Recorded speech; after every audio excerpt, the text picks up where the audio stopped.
আমার কাছে যেটা মনে হয় সেটা হচ্ছে প্রবলেম সলভিংটা মানে এই কোয়েশ্চেনটা হচ্ছে এরকম যে আমি স্বরবর্ণ বা ব্যঞ্জনবর্ণ শেখা বাদে আমি কি কোনো একটা বাংলা বাক্য রচনা করতে পারবো কিনা?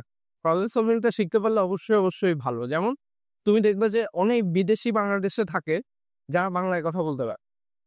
কিন্তু তুমি যদি তারে এখন বলো যে আপনি স্বরবর্ণগুলো লিখে দেন আমাকে ব্যঞ্জনবর্ণগুলো লিখে দেন, ও লিখতে পারবে।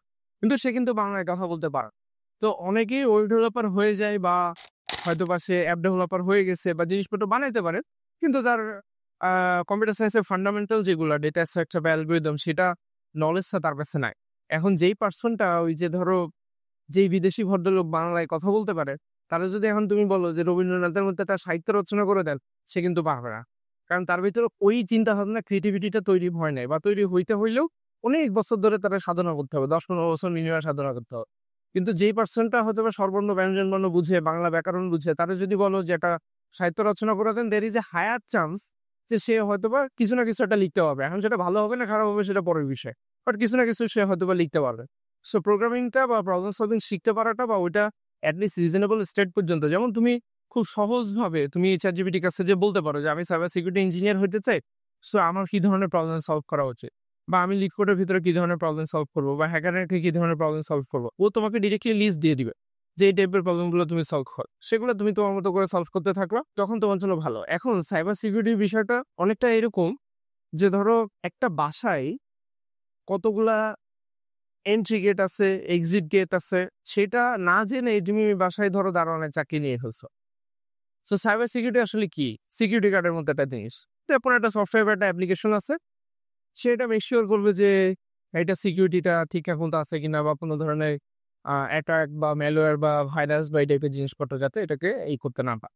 এখন তুমি হয়তোবা জানোই না যে একটা সফটওয়্যার কিভাবে কাজ করে, একটা ওয়েব অ্যাপ্লিকেশন কিভাবে কাজ করে, এটা কোন জায়গাটাতে লুপহোল থাকতে পারে বা কোথায় কি ধরনের সমস্যা হতে পারে। তারপরে তুমি দেখা গেল যে কিছু টুল চালাইতে পারো বা কিছু প্রসেস তুমি শিখে গেছো অ্যান্ড দেন তুমি সাইবার সিকিউরিটি ইঞ্জিনিয়ার হিসেবে কাজ করতে চাচ্ছ। তোমার কিন্তু সাকসেসফুল হওয়ার প্রবাবিলিটি অনেকখানি কমে যাবে।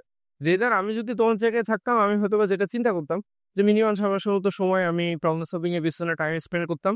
আরো ১ বছরের মতো সময় কোনো একটা জায়গাতে either web development, app development বা এই টাইপের একটা আ জায়গাতে আমি ১ বছরের মতো প্র্যাকটিক্যালি কাজ করার চেষ্টা করতাম।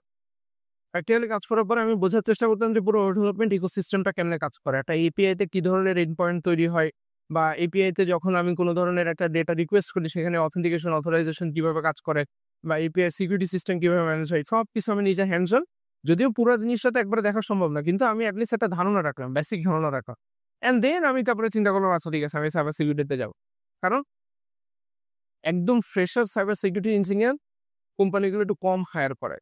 করলেও আবার যেটা হয় যে ওই পারসনটা হয়তোবা প্রিভিয়াসলি ওই যে বিভিন্ন ধরনের ইন্টারন্যাশনাল বাগ বাউন্টি প্রোগ্রাম বা এই টাইপের যেগুলো কনটেস্ট, বেশ কিছু সাইটই তো আছে যেখানে ধরো তুমি অন্য একটা ওয়েবসাইটের জন্য কোনো একটা ইস্যু যদি ধরে দিতে পারো তখন তোমাকে একটা রিওয়ার্ড বা এই টাইপের একটা প্রোফাইল দেয় বা ওই টাইপের একটা জিনিস তৈরি হয়। এখন সেটা যদি তোমার আগে থেকে এরকম একটা ক্রেডিবিলিটি থাকে তখন হয়তোবা ফ্রেশার হিসেবে চাকরি বাকরি পাওয়া যায়। কিন্তু ওই টাইপের জিনিসপত্র যদি তোমার না থাকে, ফ্রেশার হিসেবে সাইবার সিকিউরিটিতে যাওয়াটা বাংলাদেশের কনটেক্সটে একটু ট্রিকি।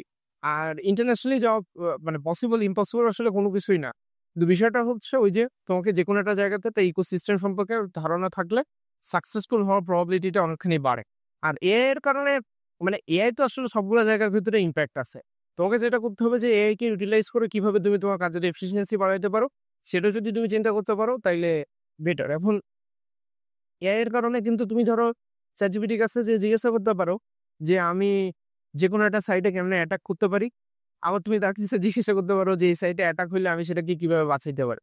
সো এআই কিন্তু বোথ এন্ডে তোমাকে কম্পিটিটর হিসেবে কাজ করতেছে। সো তোমার কাজ হইতেছে যে তুমি তোমার জায়গাটাকে এআই এর মাধ্যমে অনেক শক্তপোক্ত করে ফেলতে পারো কিনা।